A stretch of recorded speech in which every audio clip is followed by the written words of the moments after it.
એ flash કરવાનો છે। Exit પોલનો આંકડો આવી રહ્યો છે તેલંગાણા સ્ટેટથી। તેલંગાણામાં કોંગ્રેસની જબરદસ્ત કમબેકની શક્યતાઓ દેખાઈ રહી છે। તેલંગાણા સ્ટેટમાં કોંગ્રેસ બાજી મારી શકે।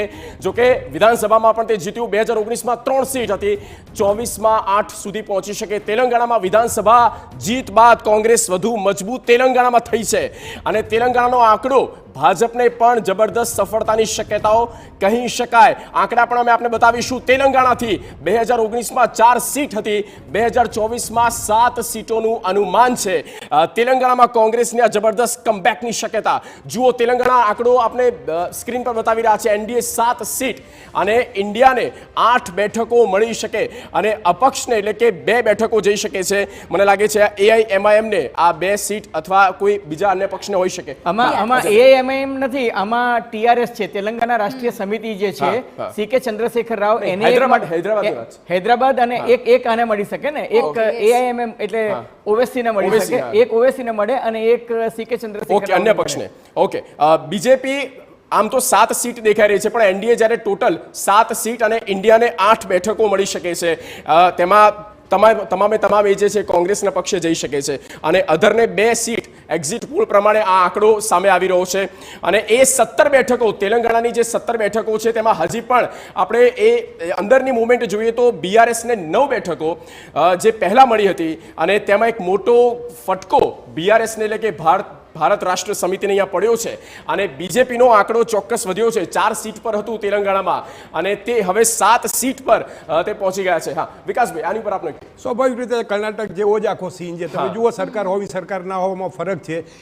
આના પહેલાંની ચૂંટણીમાં એ કે ચંદ્રશેખર રાવ જ્યારે સત્તા ઉપર હતા ત્યારે જ એને 9 બેઠકો એમને મળી હતી। આ વખતે સરકારમાં નથી, કોંગ્રેસનું જ અપ થવું છે ને, સાથે સાથે ટીઆરએસ નાબૂદ થવાના કારણે એનો ફાયદો સીધી રીતે બીજેપીને મળી રહ્યો છે, એટલે બીજેપીની ટેલી પણ એમાં સુધારો થઈ રહી છે। કોંગ્રેસનો બી વધારો થયો છે, એટલે જે નુકસાન થયું છે એ ચંદ્રશેખર રાવને થયું છે અને ફાયદો થયો છે બીજેપી અને કોંગ્રેસને થઈ રહ્યો છે અને કોંગ્રેસને એટલા માટે થઈ રહ્યો છે કે એમની પોતાની સરકાર છે એટલા માટે। બિલકુલ જગદીશભાઈ, આ બાબતે આપ શું કહેવા માંગો છો? એમઆઈએમને 1 સીટ મળી રહી છે અને એ સીટ મને લાગે છે હૈદરાબાદની અસદુદ્દીન ઓવૈસી સતત ત્યાંથી જીતતા આવે છે।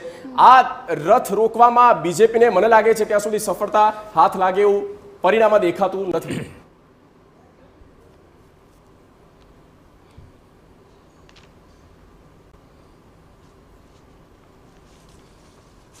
જી જગદીશભાઈ, એમઆઈએમ અસદુદ્દીન ઓવૈસી સતત 5 વખતથી જીતતા આવ્યા છે, શું એ રથ તેનો રોકી શકે બીજેપી તેલંગાણામાં એટલે કે હૈદરાબાદમાં?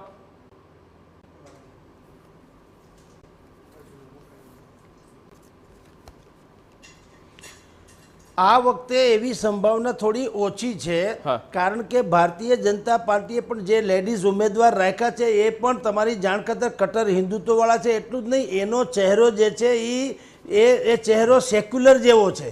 એ ચહેરાએ પણ મુસ્લિમ સમાજમાં પણ સારી એવી પેઠ જમાવી છે।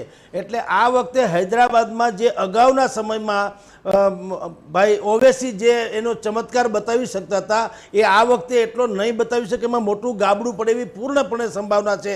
એની સાથે હું સહમત છું। ઓવેસીને સૌથી મોટો પડકાર કદાચ અત્યાર સુધીના ઇતિહાસમાં મળ્યો હોય તો આ વખતે ભારતીય જનતા પાર્ટી જે લેડીઝ મહિલાને ઉતારી છે એને કારણે મળી શકે એમ છે। એટલે કોરિસ્મા જે તમે કહો છો ઓવેસીનો, એ આ વખતે એટલો જોવા નહીં મળે એ આપને કહી દઉં।